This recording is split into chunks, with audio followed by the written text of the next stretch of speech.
Okay, so if you want to look for block size, these are the basic things you need to understand. This I put in tabular form. You need to understand it perfectly. So if you hear one and standard lot means that you want to acquire 100,000 units of the base currency.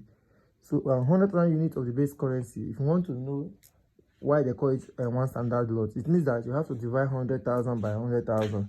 Then you have to arrive at one. That is this one you are seeing here. So that is one standard lot. So and the value per pip, that is the value of one standard lot in USD. It means $10. That's why I put $10 here. So how we derive it is another thing. If you want to learn it, I can also teach you, but it's somehow critical, but it's not that hard, sure. But what you need to know that any value for one standard loss, one standard line that you're using one standard loss, the value per pip, the pip value is $10. So which means that if you're using one standard lot, if the price move by 1 pip, you're going to have $10. If you move by 2 pip, you're going to have $20. If you move by 3 pip, you're going to have $30. So if you also move by 10 people, which means you're going to have 10 times 10, which is $100. So that is how standard lot works. So the second one is a mini lot. Mini lot means that you need to acquire 10,000 units of the base currency. So that is why I put 10,000 here. So if you divide 10,000 by the standard lot, which is by 100,000, you're going to have 0.1. So that is how anytime you're seeing people using 0.1, this means that they are using one mini lot. If the person is using 0.2, it means that the person uses 2 mini lots. If the person is using 0.7, it means that the person is using 3 mini lots. If the person is using 0.5, it means that the person uses 5 mini lots. Until it gets to 1, that means it turns to one standard lot. So anytime person use mini lots, so the value per pip for one mini lot is $1. You see the difference? Value per pip for one standard lot is $10. For mini lot is $1. So which means if someone is using 2 mini lots, which is 0.2, the value per pip is which means the person is going to be having $2 per pip. So if, for example, now I'm using 2 mini lots, instead of to use 0.1, I will use 0.2 this place. Then if price move by 1 pip, I'm going to be having $2 each. But on standard lot, it is $10, it is $20. If I'm using 1 mini lot, which is 0.1, if my price move by 1 pip, I'm going to have $1. By 2 pip, $2. 3 pip, $3. 4 pip, $4. So the thing they go like that. So for micro lots, it means that it is 1,000 units of the base currency I want to acquire. So which means if I divide 1,000 by 100,000, that's how we get 0.01. So this value as not this lot size 0.1, 0.01, 0.00. It is you'll be dividing them by 100,000. So you'll be having those values.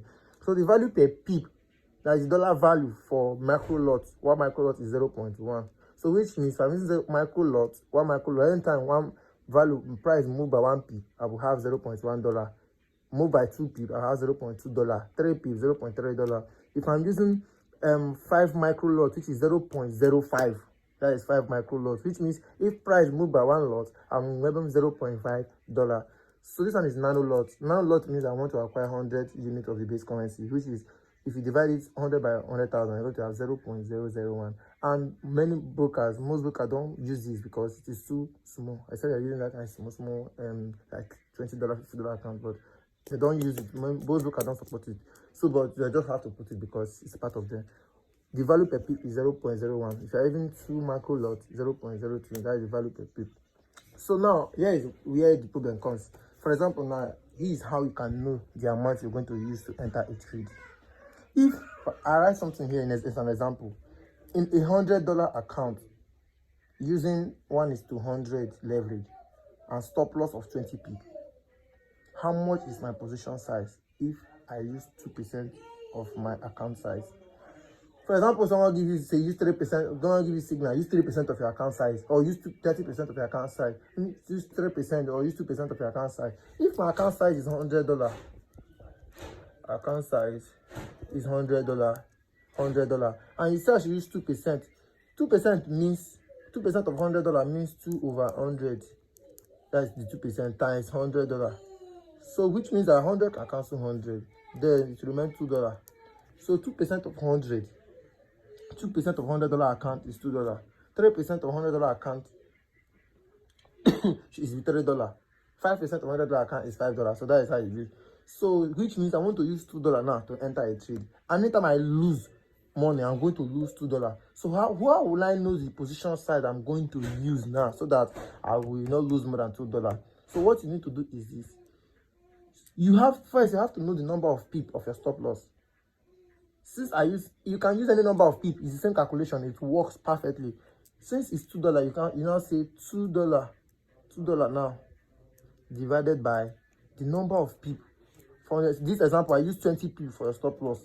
So I use 20. So if you divide this now, you're going to arrive at an answer. Let me divide it. Let's say $2 divided by 20 pip, which is 0.1 $0.1. This $0.1 you have is the value per pip. It's in dollar. It's value per pip. Don't forget this one is dollar. So it's value per pip. So if you check out 0.1 value per pip from the table we draw, what is the lot size of 0.1? You check here is 0.1. If you check here is 0.1. 0.1 means 1 micro lot. So which means that 0.1 is equals to 1 micro lot, which is 1 micro lot is 0.01. So use 0.01 for lot size to lose only $2. So another way, you are using 1 micro lot to take that trade. If you want to know, you can also multiply this 0.1. You can also multiply this 0.1 times 2. If you do it now, 0.1 times 2.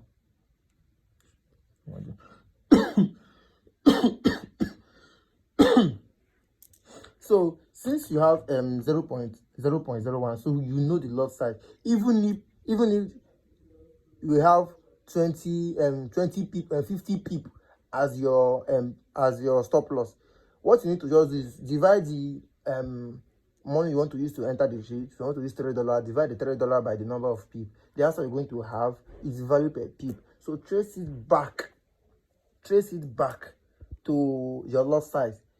If you trace it back to your lot size, you are going to arrive. Okay, maybe let's do another example. Check here. For example, I have an account of $100 account.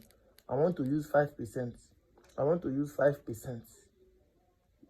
SL, my stop loss is equals to 5%, and 5% is equals to $5.